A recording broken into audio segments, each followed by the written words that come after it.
Hello, everybody. Welcome back to Minifandom. I am Menas. This is the show where you get to know some of your favorite Minifans. And today we are joined by one of the drips. He's from across the street. He's from the failed network across the street. I'm talking, of course, about John and Warren. John, welcome to Minifandom. Thank you, Menners. It's an honor. I mean, we're talking about Menners to Midnight. We're talking about Tiny CEO.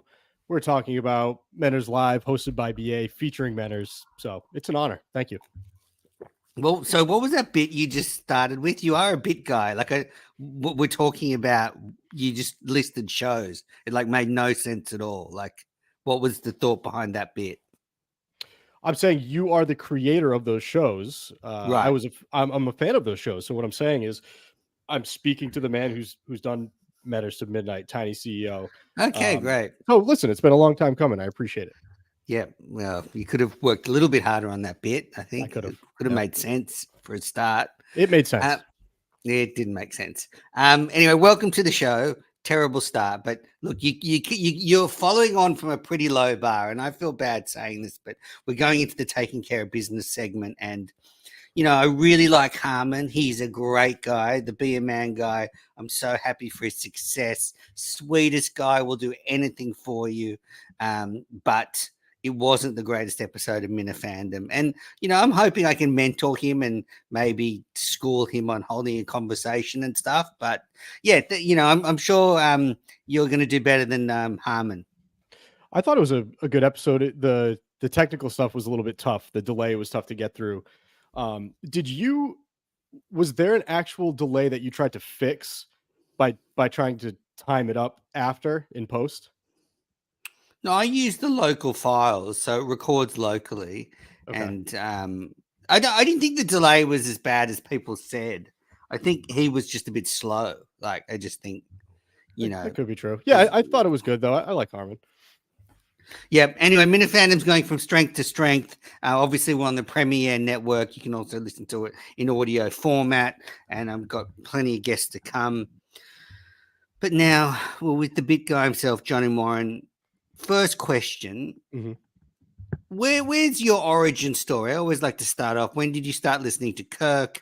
Was it sort of sometime last year you stumbled across his podcast? Well, when did you start? I'm actually an EI guy. So when I took my job, it was 2015. It was the first time I really had an actual commute. It was like an hour-long commute to work. Mm-hmm. So my thing was EI on the way there and 98.5 on the way home. And I think 2015, I don't remember if he was still the third guy or if he had jumped into that front seat yet. But I listened to EI, and then I was already a fan of Barstool. So when those two came together, it was like, perfect marriage for me. I mean, I remember when Steve Robinson dropped the preview, and it was I think it was a terrible song with just the Kirk Minahan backdrop on the RSS feed. So I couldn't wait. And what I guess is some of your favorite Kirk moments from the early days? Kirk moments from the early days. I don't know. I'm terrible with the show history. There's always this one episode that comes to mind though, and I don't remember what else happened in the episode. But do you remember the episode where they had a guy call in? He was upset that he wanted Kirk's advice because he had to do yard work or demolition in his sister's backyard, and he wasn't getting paid for it. And then they got the sister on the line, and Kirk was talking to the sister and the brother-in-law. That's the family stuff always makes me laugh. The unexpected stuff that kind of just comes up, the stuff that's unplanned. But I don't know. I'm a little hot dog boy. That comes to mind. That was that was a classic. But I always kind of viewed this show as one long episode. I think maybe that's why I find it hard to pick these certain shows. It's just a continuation. It just goes from one to the next. I never really look at it as episodes. It's just one long streaming show for me. Yeah. Yeah. When I think back to the EI days, and what are some of the favorite memories? I mean, I used to love it when Kirk would like get in someone like an Evan Drellich or a Tomasi and Mhm. just annoy the shit out of them and wind them up on purpose, and you get these awkward conversations, or the quiz where we got the. I know your great friend Mutt. We got the Clarence Clearwater revival. Yep. Do you Yep. remember this? I mean, I don't know. Yep. Yep. I remember that. I remember he didn't. Mutt said that, but it wasn't true. I can't remember exactly what the story was, but I do. When you say that, I do remember it. Mm, right. Okay, Carano.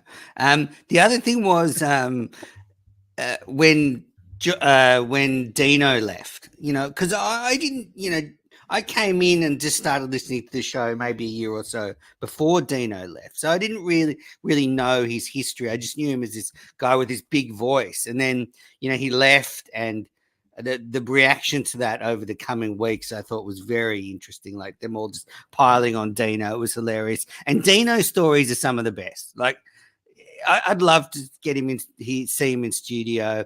I'm thrilled Ordway's coming in. I mean, this is really fun for all the old EEI listeners.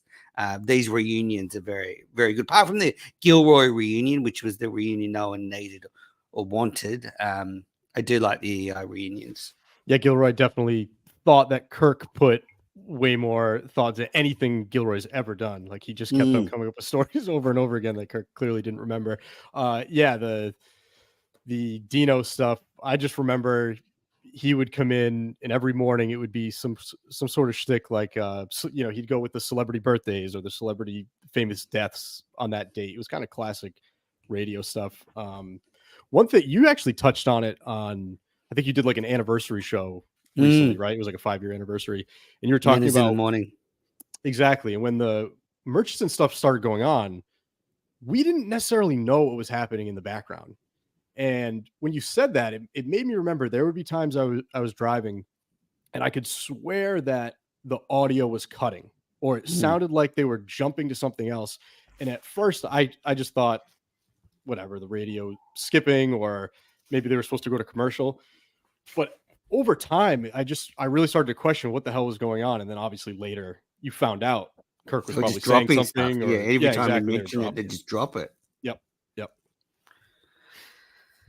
All right. So, but long time listener. I want to get into a bit of the history, but just a couple of current issues. Are you questioning your decision to ally yourself with the clout lord Pat Ford? No, I like Pat. Pat's a great guy. I I don't think think he's he funny is. too. I don't think he is a great guy. That's the Go on, thing. Like, tell me.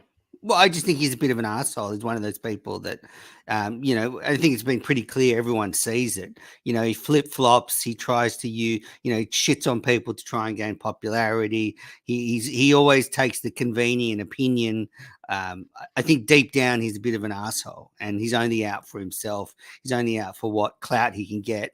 And I think the clout lord's an appropriate name. And it's ironic because everyone I speak to about you, and it's why I had you on the show, says what a nice guy you are.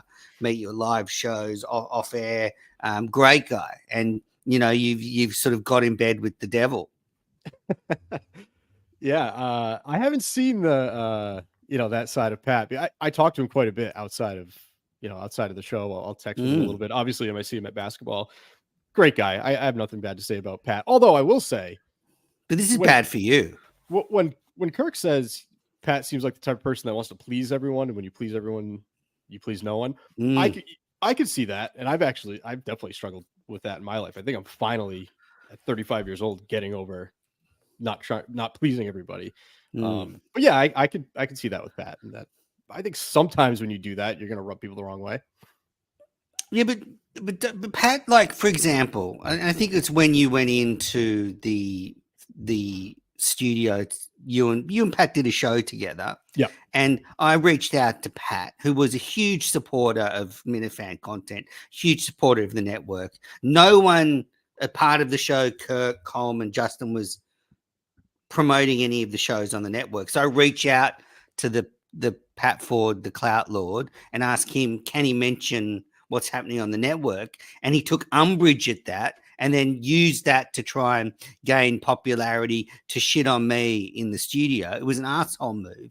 He's a dickhead. And, you made the wrong decision going on that network, because look what happened last week. As soon as there was a problem, Kirk said, I'm not airing it. But it aired.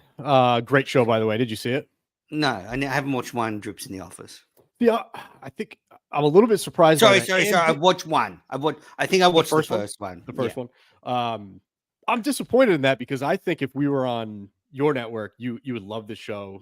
I would watch it because I'm take my job seriously, and I would have watched it. You should be looking at the competition as well, though. It's unwatchable. It is like so boring. You've been enabled to think that this bit of being boring is funny, and it's. As I said, I've tried to watch bits of it and I can never get through it. It's just not for me. I don't like your guests. I mean, Mutt was a terrible guest. I don't like your co-host, Pat Ford. So there's no real reason to watch it. So it's just not for me. You wouldn't come on? I would come on, definitely. Yes. I would. What would be your drip topic? So Mike, for example, went on the customer service in an Uber. Mutt talked about his lawn. What is the drip topic for Menners? I mean, I could talk about a fucking million drip topics. You name it. We could talk about microphones, which are the best microphones for podcasting. I could walk you through the Cricket World Cup. There's actually a Cricket World Cup that's going to be in the US starting next week. There's so many drip topics I could talk about. And I would come on for you because you've done me the favor of coming on. And Pat Ford came on Minifandom, unfortunately, before he revealed himself to be. But you've got to admit, you're a nice guy. What, like him using that message that I sent him to try and gain points with Kirk was a scumbag move. So I was actually you messaged us both. Yes, I'm pretty sure I did. The day before we went in the show. And I think what he was doing, it was almost like a hostage thing. Like, I was told I need to mention the network. I need to mention that Mike and the Minifans comes out tonight. So it was a bit. Yeah. It was kind of a funny bit of like, I'm being told to do this against my will. And then obviously that kind of. Well, it's not an unreasonable request to promote a network that you appear a lot on. Like, he was appearing a lot on shows. You were as well, Mike and the Minifans and stuff. I don't think it's an unreasonable request either. No, but I thought it was kind of funny when he did it. Yeah, but look, I'm not going to knock someone for causing trouble, but I just thought it displayed that he's a scumbag. He's a scumbag. And speaking of scumbag, I have one bone to pick with you. I think it might be my only one though. I think me, like everyone else, I'm glad certain words are coming back. Retard being one of them. Kirk, helped bring that back to the forefront. But listen, Manners, using that on Robbie V, I think more than once, that's a bridge too far for me. Bridge way too far. Jesus Christ. I mean, this was like 6 months ago. It stuck with me. This is not Drips in the Office. This is, I mean, you start with a failed bit. You bring up something I said 6 months ago. I don't know. It's been on my mind. What do you want me to do? I haven't said that. Okay, I'm sorry, Robbie. Wow. I'm sorry. And of course, we know what he is. And again, one of those people that jumped like a rat from the network as soon as they saw an opportunity. Nothing's going on for him across the street. He was doing much better on this network. Anything else you want to bring back up from 6 months ago? What do you say to when you say people jump ship and they have no loyalty? What's your response when they say, "Well, I'm loyal to Kirk"? I think they've misread the situation, because Minifans need to stick together. Minifan and Minifan content, we need to unite together. Kirk has shown he's moody, he's disloyal, like he just, didn't air your show because of some stupid reason. He's thrown off the Shaddix from his network. He's much better. Like, you can still show loyalty to Kirk and be a part of his Minifan network. So it was just clout chasers. That's all it was. People, they got a whiff of it. But, John doesn't fight for you guys. Kirk doesn't fight for you guys. Content on my network and the content previously was doing much better than the content is now. You get cheap views. There's cheap views because it's on the main channel and people click on it. But I guarantee no one's like sticking on the Drips in the Office for more than 30 seconds until they realize this isn't KMS. Well, on Rumble, I think all I have to do is look at it and get the numbies. Exactly. Yeah, just listen, I've got nothing bad to say about John either. Good producer, great CEO. He's not. He's not neither of those things. I mean, coach of the year, coach of the century. So, I mean, that's the Skip. Yeah, is the basketball team like the greatest, thing that's ever happened to you? I haven't played an organized sport in a really long time. So even just playing something with a group of guys is kind of cool. That sounds gay, but What about all the attention you're getting from Big Cat's been tweeting about it. Everyone's in on the basketball team now. And I'm not sure why, because I don't think it's quite as entertaining everyone's making on, but what's it like though? You're part of this all-star team. I mean, you're going to tour America. You're not going to win a game. That's the thing. You're not going to win a game, but you're going to be, a famous basketballer. I think we'll win a game, if not two. If I'm being honest, I really think so. When you get in there and you look at the competition, I think we could win a game. The team's not that bad, which I almost think the entertaining part when you're watching it is Josh, right? I mean, Josh is a great announcer. The game itself might be more entertaining if we were worse. Like, we're not as bumbling. You're bad. You're really as bad. I think people. I think you're kidding yourself. Maybe we are. Yeah. I don't know. Like you're all. I'm the last one to comment on this, but most of the teams under 5'5". The height hurts. Very limited skills. Kirk and Beanbag Ron are the only people with any skills. It's unbelievable the gap between Kirk and anyone else. It's probably like you said, it's probably Kirk and then Beanbag Ron. But even then, like when you see, like when I'm at practice and you're playing against, like the guy, you could tell has played some serious organized basketball before. I mean, he's talked about it for years, but then you see it. I mean, Kirk's one of those annoying people that, he's very smart. He reads a lot. He's a great broadcaster, great radio voice. And then, he had a handicap of around 4 or 5, playing golf for years. He's a good basketballer. Like anything he really turns his attention to, apart from interviews with Stephen Hayden, are very good. Yeah, that's always a pain in the ass. I think we all have a few people like that in our life, and jealousy certainly creeps in. But yeah, what's it like? Take me inside the basketball team. What's the vibe? It's great as far as like we're holding each other accountable right now. So everybody will hey, have you shot today? Has anyone ran today? We should meet up. Let's go shoot hoops. So it's good kind of team building atmosphere. It's fun being there. I don't know. I mean, once you've got Bobby with the camera there, they've got the tripod set up. But other than that, once the game starts, you don't even really think about it. Who's Bobby? Playing basketball. Bobby, the dude. Bobby Costa, the singer. Yeah. Oh man, I hate that song.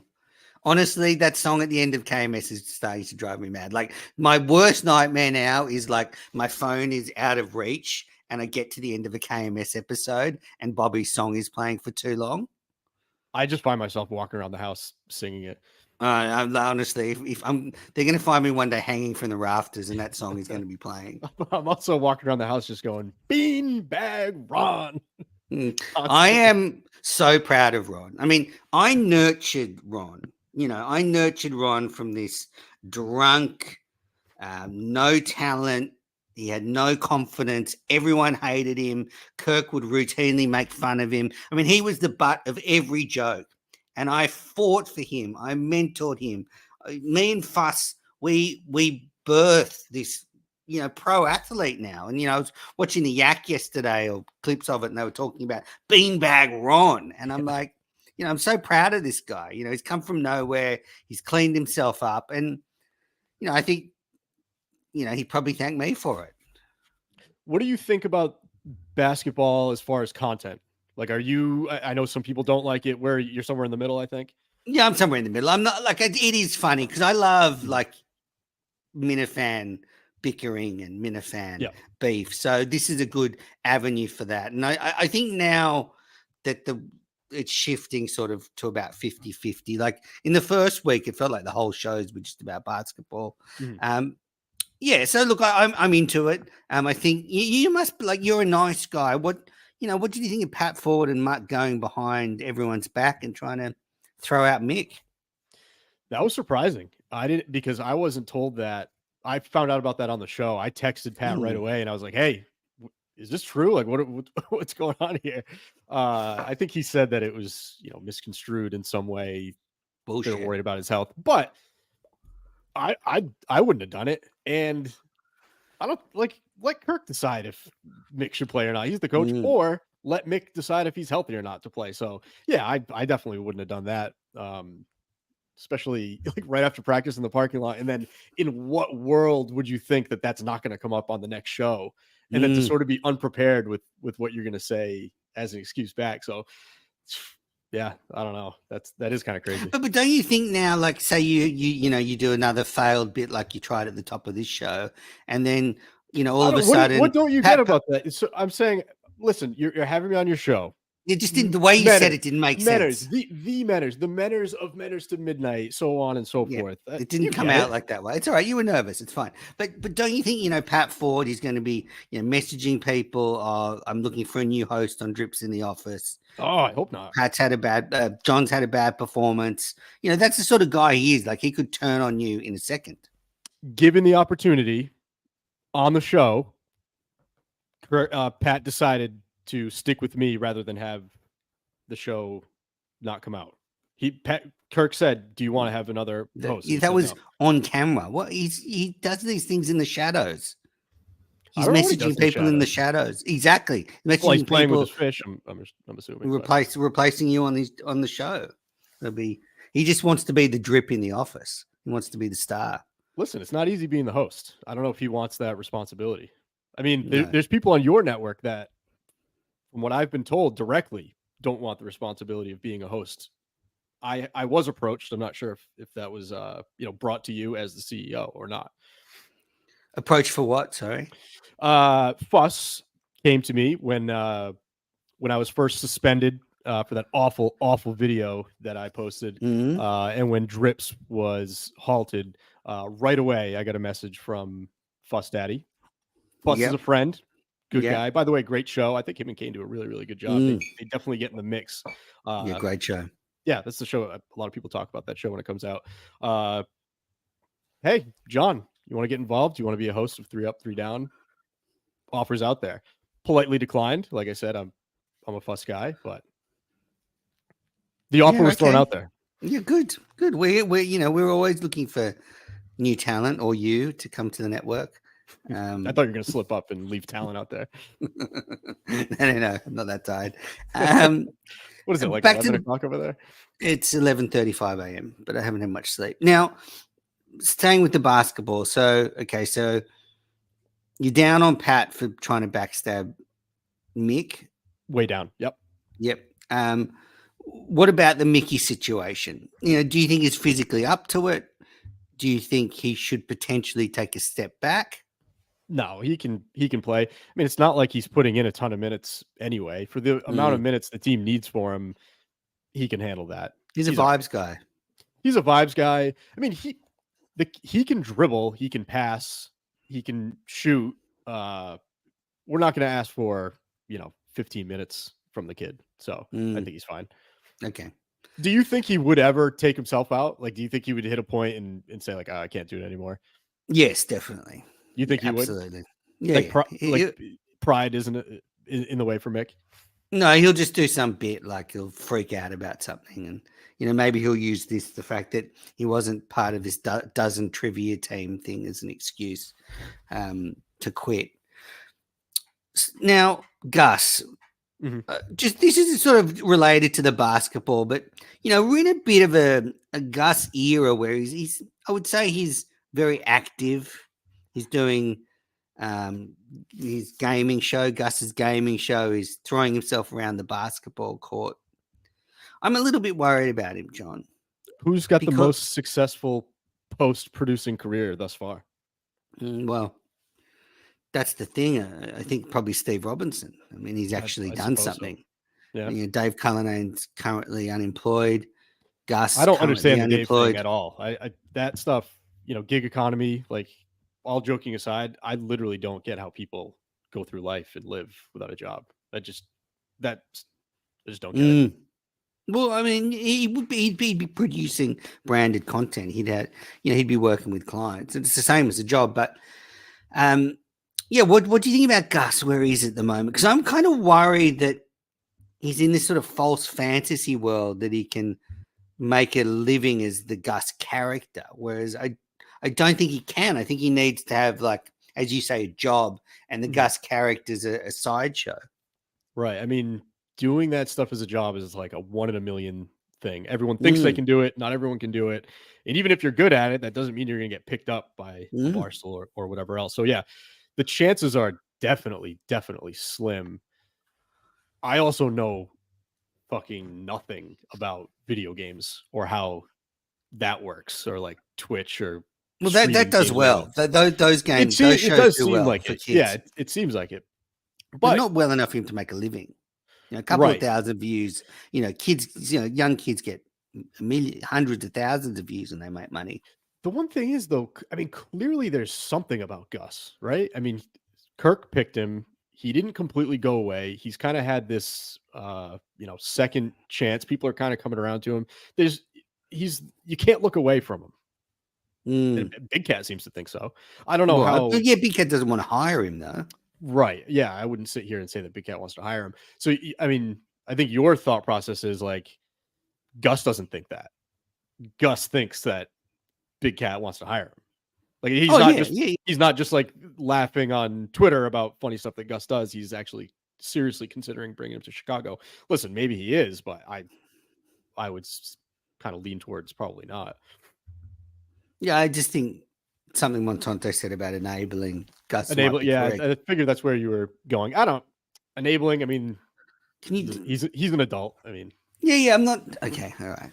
Drip. You're really dripping at the moment. So when you asked me to tell you about the basketball team, and I said we text from now and then, I was like, that was the drippiest answer of all time. What about Coleman? Like, could he be a worse athlete? Like, this is now, like this is the most galling, lies. He might be the biggest fraud of all the producers, and we've had some doozies. He comes in as this sporto, doesn't know a thing about sport, nothing except 2025. He knows stuff about sport, Yep, and clearly isn't like can't play any sport. Like, he's got no hand-eye coordination. Yeah, I agree with that. It's funny when he makes a move, like if he catches the ball and makes like 2 moves to the left, like everyone's like, "Oh, there you go, Coleman." Like you're talking to like a 5-year-old. Like, you did it, Coleman. And he's so fat. He's like much bigger than I thought he was. Even meeting him a couple times, with a hoodie and jeans on, I'm like, all right, that's it's a bigger guy, but yeah, he's definitely. Justin was going to win that weight loss contest. I have no doubt. And I think Blind Mike's nailed it. Coleman just sits at home late at night eating. Like, just, because he's repressed his sexuality so deep. One of the ways he copes with that is just by eating. Yeah, could be. I very famously thought that maybe he wasn't a homosexual, but a virgin, and I still tend to think that that's a serious possibility, which, nothing wrong with that. Oh, absolutely. Yes. He's never had sex with a woman. I like the kid. Producer wise, he's creeping up there for best drops, I think. I know that's not he's definitely the best drop guy. Oh, well, it's actually a perfect segue to my next question. So what's your favorite era? What's your favorite producer era? Are you a Steve Robinson guy, a Cullinane guy, or a Coleman guy? I've always been a Steve Robinson guy. I would follow Steve Robinson into the gates of hell. I just liked him. I liked how every single time that he was funny on the show, I don't think he was trying to be funny. I think when he would go deep into, his conservative takes, and if Kirk kind of let him ramble on it, I don't think he necessarily realized that Kirk was doing it on purpose. Yeah, exactly. I love Steve Robinson, although Steve Robinson is my favorite producer. I think the Dave Cullinane era is my favorite so far of the show itself. Like the entirety of the show, Dave Cullinane era, producer wise, Steve. He had a great first year and then a bad second year. Cullinane? Yeah, he had a Yeah. really good year to start, and it was a good, and then it really tailed off as Do you his think? attitude waned. Yeah, I was going to say, you think he checked out? Oh, definitely. Something happened. He Yeah. just lost interest. And, I think it's one of those things where perhaps working on a show that you love so much maybe wore thin for him. I also think he Stop got being fun offended a little bit more than he let on. I feel like some about of the the family stuff family might have got stuff. to him. Yeah. Yeah. Yeah. Maybe he was getting more shit behind the scenes. Definitely. And then, all right, so yeah, Steve, what about Coleman? Like, if you were to give Coleman some pointers, where would you like to see him improve? His stories suck. I think they need a wider variety of stories, or at least a longer list. Like the way I would do it is I would categorize each story. Okay, news stories, sports stories, Barstool, KMS. Put the best of each category at the top. When Kirk asks you what's going on, go take from the top of each category. At the top of one category, he doesn't want it, move on to the other one, because You are each of these four, such a drip. all the categories would be You your are top. so boring. I know, but the stories aren't great. Justin's not really Not in a bad way, just the way either. you talked about organizing those stories. Like you'd have like color coded systems and you'd have them ranked. Actually think there's food for thought there for Coleman. He could actually think a bit more deeply about what is the best story to lead with. You've touched on a couple things too. Like you've said you would try to drive what's going on in the show. I think they could try at least. I mean, Kirk might say, I don't care. Like they could try to interact with Kirk maybe outside the show as far as what kind of things are we talking about? Have you seen anything you want me to bring up? What are you looking at? What are you paying attention to? Kirk might say fuck off, but at least you could try. Oh, absolutely. Yeah. If I was a producer, it wouldn't be, I'm just going to come in with 20 things to throw at Kirk every day. Like, I don't think that's a particularly sustainable model, and it leads to kind of some sort of stale moments. I get the idea that your job is to get a reaction out of Kirk, but I think there's better ways to do it. What do you think about my theory with Coleman that good with the drops, well prepared, but he talks too much? Like, I don't need to hear what he thinks about things. Yeah, I haven't noticed it all too much. I mean, his stories they always come off like he's trying a little bit too hard, I would say. Yeah, and then but he's not, I mean, yeah. Well, I wanted to say that too, Manners, but then that the ambulance picture came out and proved a few of us wrong. So I don't know. But that's a wild thing. Like, I'm sure you've tried mushrooms before. I mean, sure, you feel a little bit loopy, but sitting in the back of an ambulance is I don't know. It kind of puts another like notch on the virgin thing for me. I can't tell you how those two things correlate, but they just do. No, I get it. We're starting to put a picture together of this very, very sheltered, spoilt guy that has really done very little living. You can see the way he attaches himself to anyone that's around him. You're right. He's probably never had sex with a female. I do think, at his all boys school, he probably did experiment. And with the mushrooms, it's like they said on the main show, like you've all got these mates who you go out with, and they're the ones that are freaking out, take some mushrooms, and all of a sudden they need to go to hospital because they think they're having a heart attack. So he's one of those guys, and you see it in the basketball. Everyone's like, the videos of him playing with his friends, everybody's laughing at him. Like Coleman is a laughing stock. Do you think there's anything, kind of going the other way, can there be anything said for all these failed podcasts that he had? Now he's actually on a successful podcast. Like, is there some sort of a, come up story there? Oh, as I said, I don't think he's a terrible producer. Like he's got skills. He's good with the drops. He works hard. He is prepared. He's not lazy. He's not like the hardest working producer, but he's certainly not lazy. Like he's got a lot of good qualities. He can clearly make video and make audio. Like there are skills there.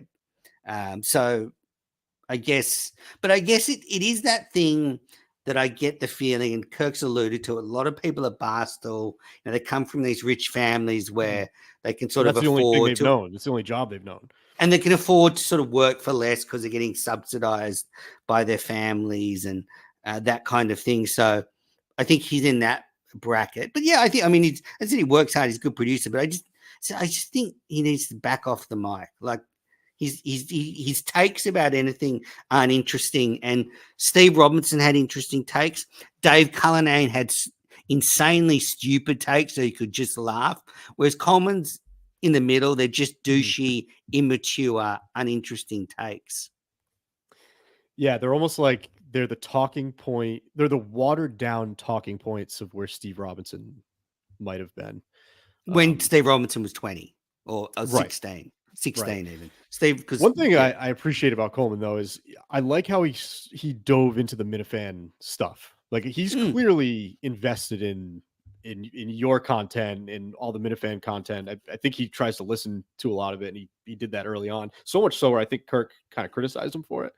But I do like that. I know some people don't like all the Minifan stuff, like all the people not on Twitter or whatever, but feed me. Oh, no, he's been very diligent to deal with. He's responsive.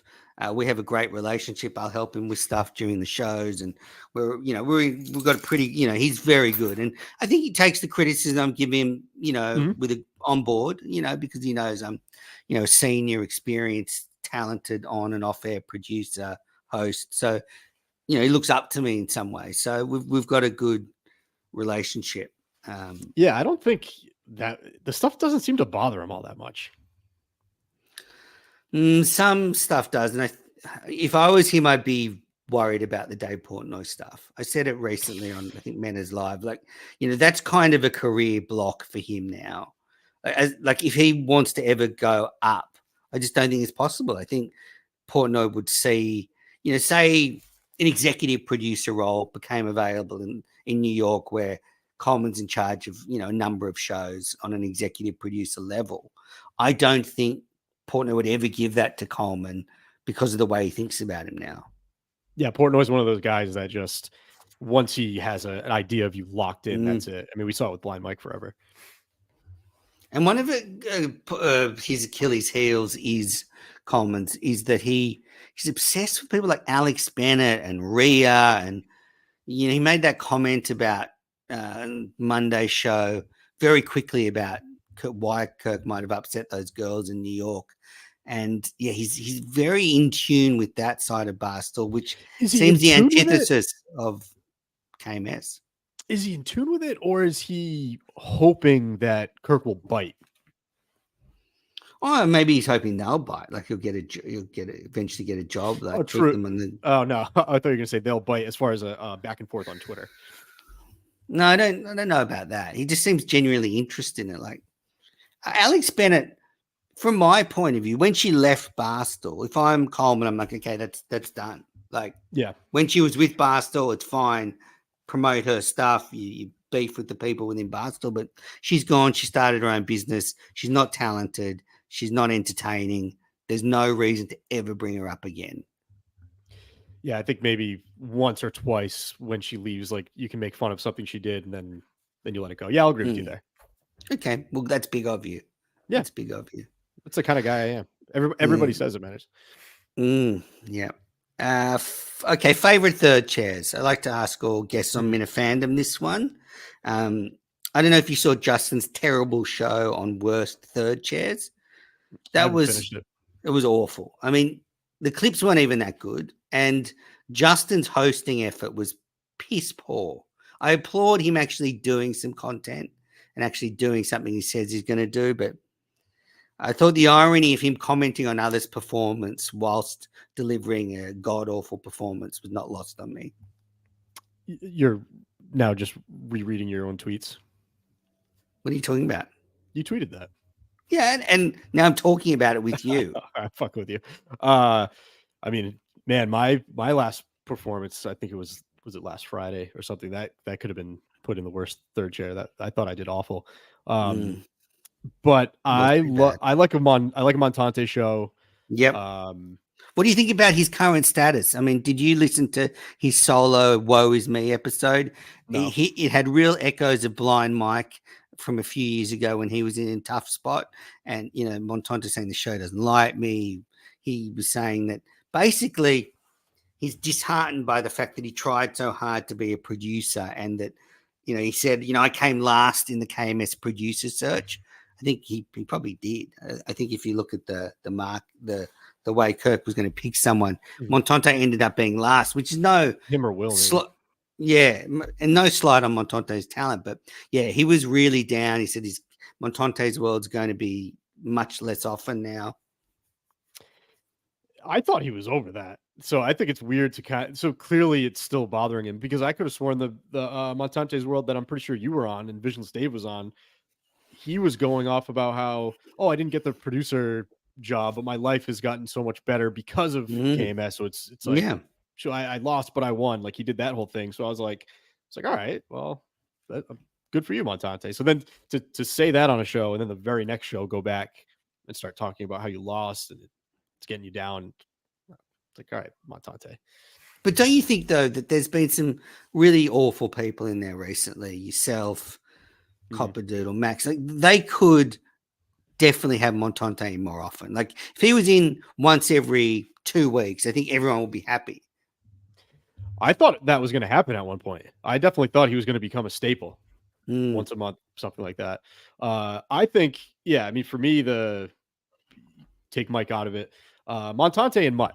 Like, I don't know how you feel about Mutt, but he clearly has a good cadence with Kirk. He's not silent in there. He talks about stuff. They get a reaction out of each other. So I think Mutt's good in there.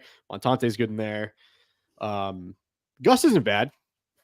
I think he's terrible. Yeah. What do you think about? Sorry, not terrible. That's a stretch. I just think we're getting too much Gus. He doesn't need to be in studio every week. I think, again, once a month would be enough for Gus. You know what it is? He's probably just all reliable. Well, he's not doing anything. That's what I'm saying. It's lazy. Coleman can just ring him and he'll be there. Yeah. I do like Gus, though. Great teammate. He's a great guy, but too much. Mutt, I sort of hate watch now because he's such a bad person, but I like him. Like, you're right. He's a good guy on the show with Kirk. He can hang with him. He can go back and forth. You get shades of the old Kirk and Callahan when Kirk would just shit on Mutt. But it's hard because he's just a terrible person. Oh, and I love Mick on the show. Okay. Where are you at with Mick right now? I'm a Mick maniac. I'm worried about him. He's definitely a shell of his former self. I think he probably needs a bigger break, but he does lean into the bits way too much. Recently, it's just been getting a bit heavy. Every now and then he'll hit on one, and it goes really well, but too often they miss. Sometimes I wonder if Mick is kind of stuck between a rock and a hard place, in the sense that everyone wants the freak out Mick. So then when he comes in and he's just normal, which when he's normal, he's fine. I know people call him subdued Mick or whatever, but he's fine on the show. Again, he's not silent. He's not awkward.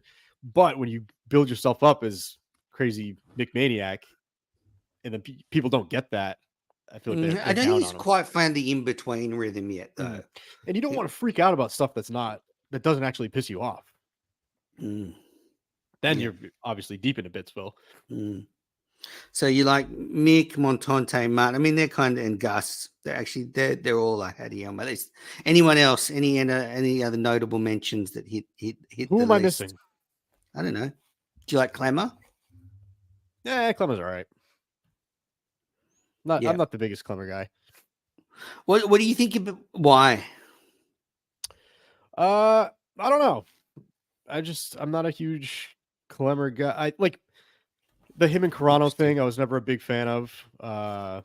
Like his content. When he went to Barstool, I wanted to see him do well. But other than that, I don't need him on the show. No, interesting. Down on Clemmer. I'm a big Clemmer guy. I discovered him. I pushed for him to be on the show. Kirk listened to me. Then he got picked up by Barstool. Like, I wouldn't say I'm responsible for his career, but if you divvying up the pie, I'd be, somewhere in there. Sure. I like Clemmer. I'm glad he'll be in this week. I'm looking forward to Glenn Ordway. What do you think of the bringing in the random Minifans like they've been doing just out of nowhere? I think you're probably looking. I don't know. You're either looking for a diamond in the rough, or you're looking for a situation like that. Who is the kid with the mom cheeks? Yep. And that was fantastic. So I mean, you bring a random person in there, you don't know what you're gonna get. So I think it's a little bit of that, and just being the show that Mm, the audience is the third chair. Would yeah. you rather them have like a?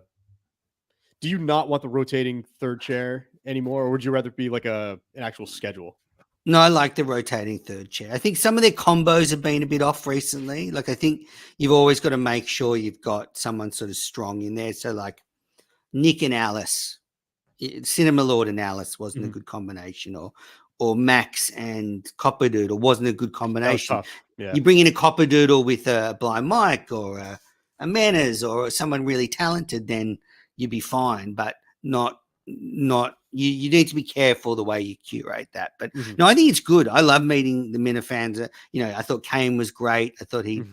he was a 5.5, 6 out of 10 performance. He But wasn't the as problem bad as people said. yeah, but the problem is, and Kane's got to accept this. If you come into the world and you come out with all guns blazing, Mhm. criticizing people and calling people drips, then if you just go in and put in a 5 or 6 out of 10 performance, people are going to say it was a 1 or 2 out of 10 performance because that's what you deserve. Yeah, I couldn't agree more. Yeah, that's a tough spot to be in. Like he almost had to go in there guns blazing. Mm. I just, because I kind of, again, I sort of broke the barrier. I broke the glass ceiling, and I campaigned heavily for them to bring Minifans in. And ironically, I missed it. Like, I went to Boston before they were just bringing in random Minifans. Like, it actually meant something to go in there in 2022. Whereas now, just walking through Watertown, they'll bring you in.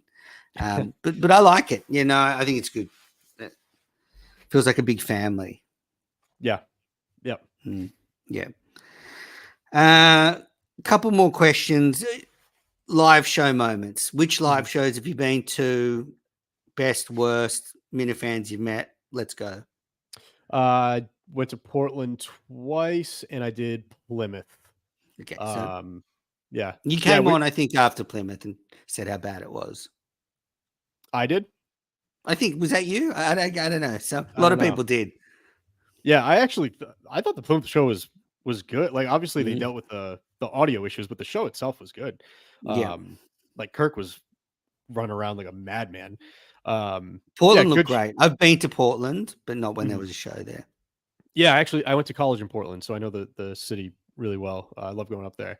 Yeah, the Portland just works. Like Mm. the State Theater just works for the Minifans. I don't know what it is. I don't know if it's I don't know the way I think the also being seating in a is or whatever, small but little town where everyone can just Mhm. stay close, walk around. That's my favorite part. I mean, you're sitting at lunch and you look outside. I mean, it's not exaggerating to say the streets are flooded with Minifans. If they're Mm. not wearing the sweatshirt, you just see they're overweight, little gray, Mm. slobbering all over the place. So you just see Minifans everywhere. It's the city gets absolutely taken over.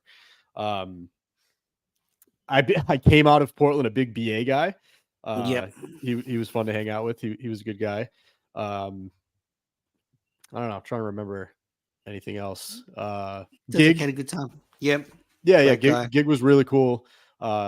Steve from Gloucester, he was absolutely loving his moment all weekend from Gritty's on Friday all the way through the show. Like, Mm. he was basking in it. I know people have said it I'm, before, Matters, but he was basking it. I'm I'm so telling you. glad he's fallen Yeah. from grace. I've taken so much satisfaction in that fat lump just fucking dying. Like, it's so good. It's so good. I always had like a soft spot for him because the first time I ever went in studio, he was the person I was in there with. So I've always tried to defend him, but yeah, he just made one strange decision after the other as far as like reacting when Mm. stuff happened to him. One thing when I first started doing, I would put like these bit sort of skit videos out there. Oh, yeah, I Um, remember. yeah, sure you loved them. I would put them out, and I think one of them I tagged, the show, and I tagged Kirk. I get a message from Steve from Gloucester. We hadn't met at this point. And he goes, "Hey man, videos are great. Little word of advice: never tag Kirk in a Twitter post." And I was like, "Okay, thanks." So then a couple weeks go by, and Kirk quote tweets me talking shit about one of my videos. Oh, worst video ever. It's so boring, blah, blah, blah. Boom. Immediately in my messages, Steve from Gloucester again. Hey, man, hate to say I told you so. Yeah, you shouldn't be taking any advice from him either. He's So the worst funny. person to give advice. So funny. Any top? We're gonna get it. We've got listener questions. We've got the Miniverse. We've got pop culture happy hour dedicated to Red parents. And any topics you want to talk about? Anything you want to throw at me? This is your opportunity. Sitting down with you listed it at the top. All those great shows I've hosted. Yep. Now's your chance. Where? Lord. Yeah, I don't know. So you're gonna come on Drips. You're a big fan of Drips. You've got, what do you say, at least 10 topics. You said you're ready because you've been clear. Oh yeah, I can be as boring as anybody. Yeah, we know. What do you think about? What do we think about Fax? He's appeared on Mike and the Timothy Minifans. Fax. Yeah. What's going on with Fax? He just followed me on Twitter before we got on. He's a nice guy, very nice guy. Sounded great, beautiful microphone, beautiful microphone mixer. But he's one of those people who says a lot of words, but they don't have meaning. It was just, just saying words for the sake of it. So I felt we got a lot of that from him. Whereas, ironically, Mike and the Minifans, we had People's Republic of Coleman, who is actually smart, says interesting things on fucking dog shit sound. So if they could have swapped, like, we didn't need to hear from Fax, but we needed to hear from PRC. And I've got some news for you, John. Yes. Mike and the Minifans is crumbling. BA, not again out this week. I think Gus is hosting. It's an inferior show with Gus behind the microphone. I mean, that show has fallen off a cliff since being stolen. I love Mike and the Minifans. Where do you get so was that info out there, or are you getting it directly from the source when BA says he's not going to be available? Are you communicating directly with BA? Is he feeding you information? Does a good journalist give away his sources? Can I just tell you, like, I get messages all day, every day from Minifans with information. I don't know why. Literally all day, every day, I get tips about what is going on in the Minifan world. You should do a show called The Rumor Mill. Okay, next idea. It's not so good if if you give all that information out all the time, it loses its luster. No, you mix in some fake stories. Nobody knows what's really going on. But right. when you drop a real one in there, I'm not doing Bitsville. I'm not doing Bitsville. Listen, that's one. I give you one. Not giving you any more. So what was your question? What's your question? I don't know. No idea. Okay. Well, I threw. I don't know we were talking about Mike and the Minifans, BA. You asked me about Timothy Fax. Any other questions you want to throw at me? Any other topics about the show? How did you get in discussion with the new Australian Minifan? Like, how did that even come up? Good question. Dan, great guy. So he's a big stoolie, and he's part of Stoolie's Clubhouse. So he'd go on there, and he's a bit of a frustrated, like, wannabe Barstool employee. He's one of those people that thinks they could do a better job than the other content creators there, and he probably could. He was a super guy. But does he do content? He's done media stuff, and he's going to be. He's part of the Men's Minifan Network. He just reached out to me. Says, super impressed with what I've done. He thinks, he's just impressed with what I've done. I mean, why wouldn't he be? Like a for some reason, rising star. When you initially brought it up, I thought that you bumped into him in real life, sort of like a Montante walking outside and inviting the guy in for beers. No, I do not see much Barstool stuff, but I see a lot of Boston stuff. Like, if I go for a walk in the park, there will always be Red Sox hats. It's like, or Patriots shirts or Bruin stuff. Boston is very, very, like, it's very similar to Sydney. I think there's a kind of, I see a lot of Boston stuff, not a lot of Barstool stuff in Australia. But I was listening to a podcast actually by two Australian media guys last night. And they were asked the question, could a Barstool type product do well in Australia where, same type of content? And they said probably not, because population's a lot less here, so it'll be very hard to build the audiences to make enough money to make it viable. And they also said, and people are going to come down on me like this, that Australia's a bit too politically correct for that type of irreverent humor. But it was interesting. You don't often hear Barstool get spoken about here, but I always thought Australia was like a kind of like a party atmosphere. Like growing up, that's kind of what I thought. So I'm surprised to hear that it's become so politically correct. It's a party atmosphere, but it's very much a party atmosphere everywhere. But it's kind of that sort of it. We had so many problems, with violence when people were drunk. Like unlike America, we like to solve problems. So if we lived in a country where people were just shooting each other all the time, we would do something about it. We can't just defer to some stupid constitution as an excuse to accept things that aren't good. But yes, it's just kind of we've become a nanny state, but we're more like not a no party country, more like a no worries. Like I'll let let's go and hang out at the beach. No worries, mate. Is that what you do?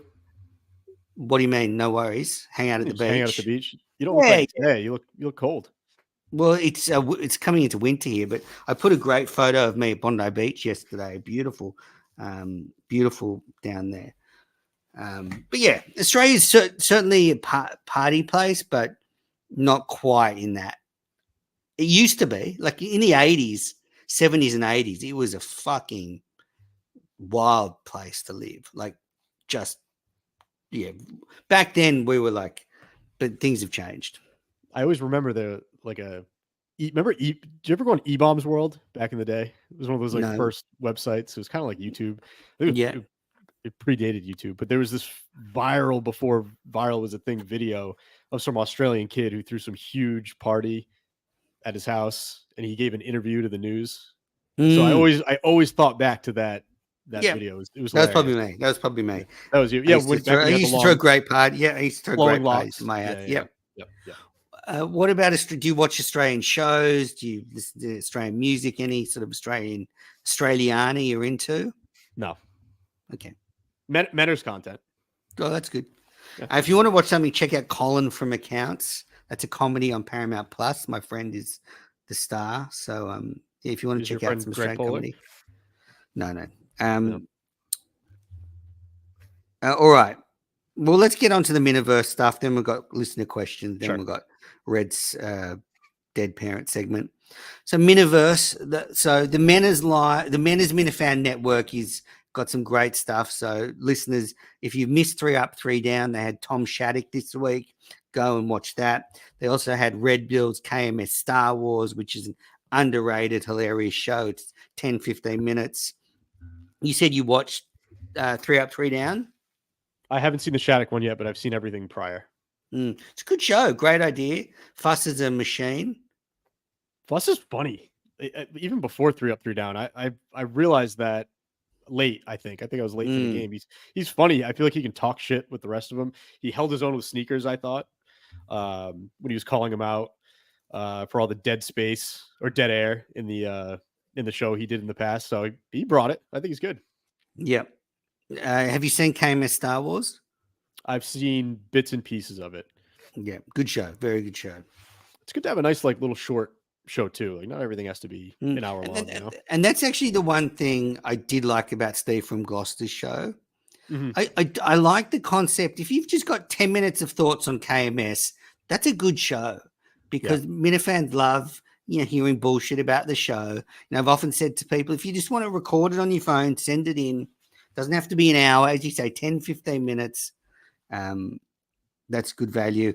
I was on the Leeches podcast, so controversially, I think Tom Shattuck's been thrown out of the network chat that you're in, and his show will not be aired on the Kirk Minahan channel for the moment because he had me on the Leeches show, and I'd arranged this. I said I will only go on if I can air it on the Menace network as well. And Tom Shattuck showed me the screenshots. He reached out to John and said, look, Menace wants to come on. He'll only do it if he can air it on his network as well. John said, that's fine. And then we did it. I aired it. And now Tom's been chucked out. Great episode. I mean, Alice Shattuck came out of retirement to come on the Just for you, episode. I did see bits and pieces of that. Yeah, yep, Yeah, yeah. I I don't mean, we know are going to what sleep happened with that, together. but So, oh, you are. well, Tom's offered her to me, so Yeah, I've but I think you need accepted. to. Part of that contract in fine print is you have to bear at least 5 children. I think.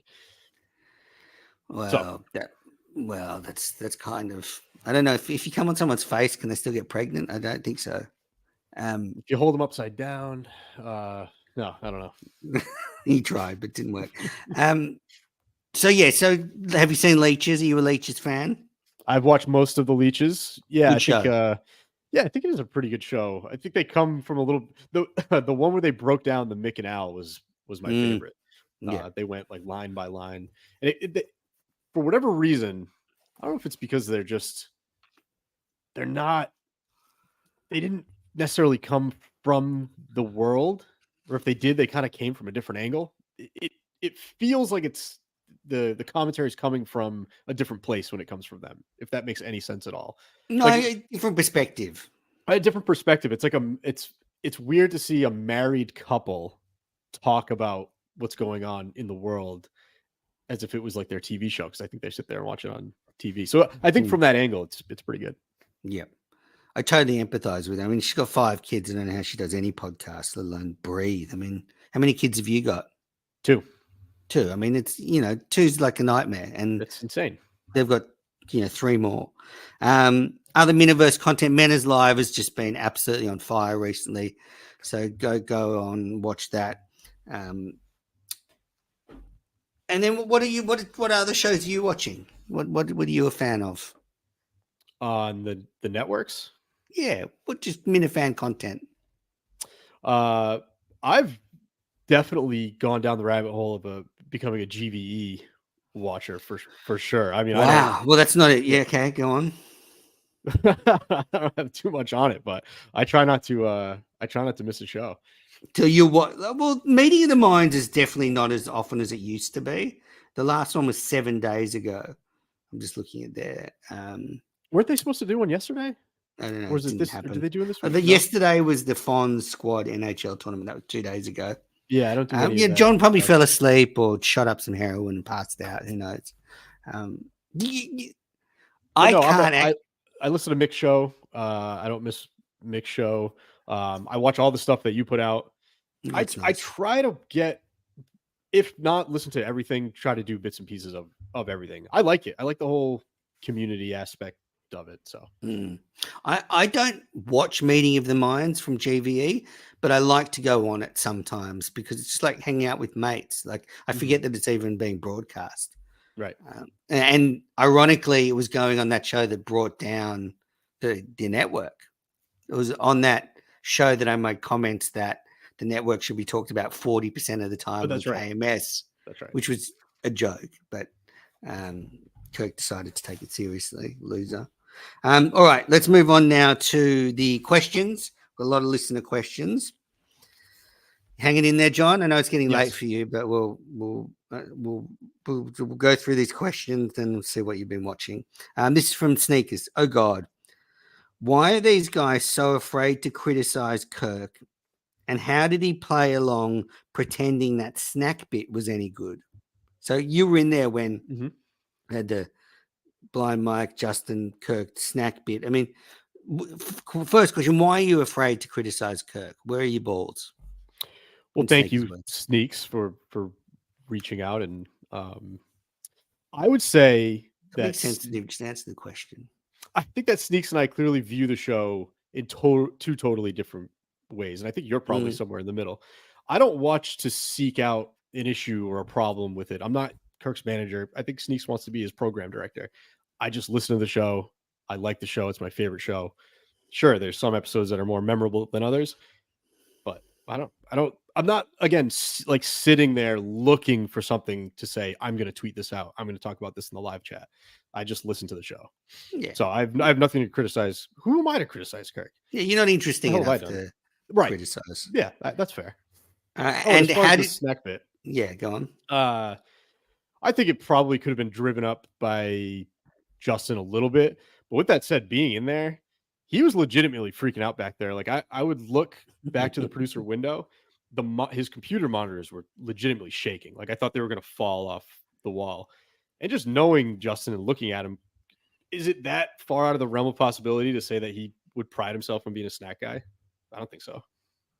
No, I actually quite enjoyed it. I thought it was one of the funnier bits they've done. And when Kirk and Blind Mike get going and Justin's involved, invariably it lands. Yeah. Next question. This is from Michigan Man. Would John fight Menas at Rough and Rowdy in the little person division? Well, I think you and I would have to take a hard look at the purse. How tall are you? Let's call it 5'7". No, seriously, because I've seen. No, I think 5'7". Yeah, yep. It's a 5'5". 5'6". Okay. All right. I will not be fighting anyone at any Rough and Rowdy ever. And yeah, certainly wouldn't be you. It certainly wouldn't be you. I like you. Like I'd rather, I don't know, fight someone else. I state the obvious. Why is Menas blocking cricket fan Minifandom from following his cricket account? I know a few, including me, who are blocked. I state the obvious. Yes, in your case, I state the obvious. I just don't trust some of you. Like, I'm not going to lie. I don't trust some of you, and therefore I don't want you to look at my professional account because, you might do something like reply to one of my employees or something with something stupid and you think it's funny. And yeah, I don't particularly like I state the obvious. In fact, I don't like any accounts that don't say who they are. Like if you hide behind an alias or I state the obvious, I don't like you. That's fair. it. Yeah. I can understand not wanting the spillover. I get that. Yeah. And happy to give cricket takes to anybody. Just reach out to me. All right. Jackson from Australia. Does John have to special order extra small hats? Because you've got an incredibly small head. Even we can see it here, like it's half the size of mine. Just your penis is very small. Famously, I wear a one of my like everyday hats is a youth hat. So yes, thanks for asking. And this brand, no free ads, but this brand Melon does make a small hat. So I've been all over that website. I think I'm going to start ordering some stuff. Yes, I have a small head. Okay, good joke, Jackson. Makes the penis look bigger though. Yeah, just the sort of jokes you can get on Jackson's stupid show on the network. Red Bill, this is the host of the KMS Star Wars show. Do you think Kirk is giving the drips special treatment just so the Minifans will turn on them? Good question. I think that's something that you Manners will have to ask Kirk when he comes on Minifandom. I don't know. Do you think Pat and I get any sort of special treatment? Not really. Yeah, I don't really. I think I'm surprised that you were both made part of the basketball team. Like I didn't think you were seen as these essential show guys. Like Pat Ford, the clout lord. It'll be a great moment for him to feel like he's in the inner sanctum. But no, yes. I don't think it's so you'll turn on them, but you've been given special treatment. Definitely. Yeah, I mean, you started the show with it. I mean, tides have started to turn on Pat a little bit. So I mean, that's bound to happen. It's happened to everybody. So yeah, you're hard to crack. Like I think, I'm trying to find the demons there. Like Kirk hasn't found them yet. Yeah, I don't know what it is. I'm just gonna find it one day. I'm sure I'll have a freak out. I'll leave the world. I'll put up a big long post about it. So we'll get there. All right, Ted Sarandis. When will Menas appear on the drips? John, when will I appear on the drips? Yeah, I think we'll probably have to schedule that pretty soon. Open invite. Okay, great. This is from Ted. Oh. Lost John, or have we lost me? I don't know. My internet's pretty good. I'll wait until John's back before continuing his internet. Hope you're enjoying Minifandom. Look, if you can rate and review the show, I would love it. So if you're listening on Spotify, give it 5 stars. If you're listening on the Apple app, write a review. I'll read some of them out. I don't think there have been many reviews lately for me to read out. So I can check. But yeah, if you'd like to leave a review, that'd be great. All right, this is from Ted. Would you agree that calling a show The Rundown without Red and Ziggy is intellectually dishonest. No, I wouldn't call it dishonest. Kirk made it very clear that the rundown's an open property. It actually didn't start with John, or it started with Red and John. It didn't even start with, I've lost fucking, what's his name? John and Warren. It didn't start with John and Scranton. It started with John and Red. Ziggy wasn't a part of it. So it's absolutely not intellectually dishonest. It's an open property, and therefore the Menace Minifan Network has taken the opportunity to put the show on the network. Another question from Ted Sarandis. Will there ever be an investigation into Montante and John from Scranton and their alleged attempts to scam Minifans? I think there should be. And I don't think Montante's to blame. John has been the one who's really been pushing this behind the scenes.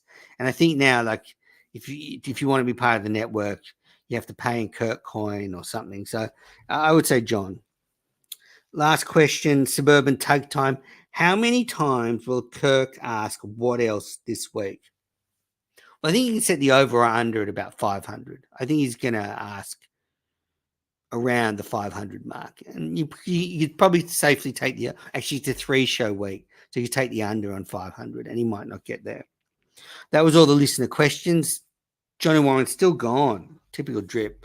All right, now we're going to end Minifandom on my own with Red's Dead Parents Pop Culture segment. I've seen 2 movies in the last week. All right, John's back. No, his camera's not working. Disaster. Anyway, I've seen 2 movies in the last week. I've seen Furiosa, the prequel to Fury Road. Very good. Terrific movie. Action, fun.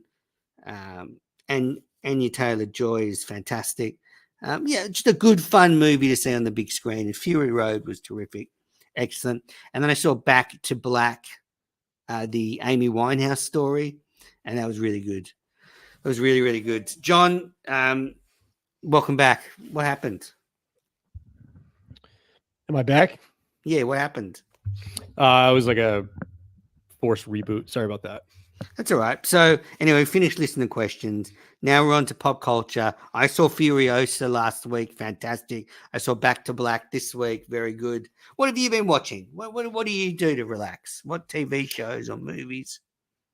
I watched that Fallout show on Amazon Prime. I thought that was pretty good. My issue with that was started really strong, but I felt from around 5 or 6 episodes, it kind of just lost me a bit. The pacing slowed down a bit and didn't quite grab me at the end, although it looked great. She looked great. Yeah, I get annoyed when I saw a lot of criticism online. It didn't stay attached to the lore. That stuff doesn't bother me at all. It actually kind of just annoys me when people say that. What else have you been watching? What else have you been watching?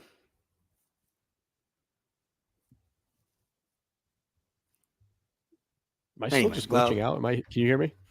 Yeah, can you hear me? What a terrible end to this episode. All right, we'll wrap it up. Well, that's it for this episode of Minifandom. So it's been great to have John and Warren. A few technical issues at the end. Thanks, everybody, for listening. Remember what I said, rate and review the show. Thanks to John and Warren for coming on. You've been watching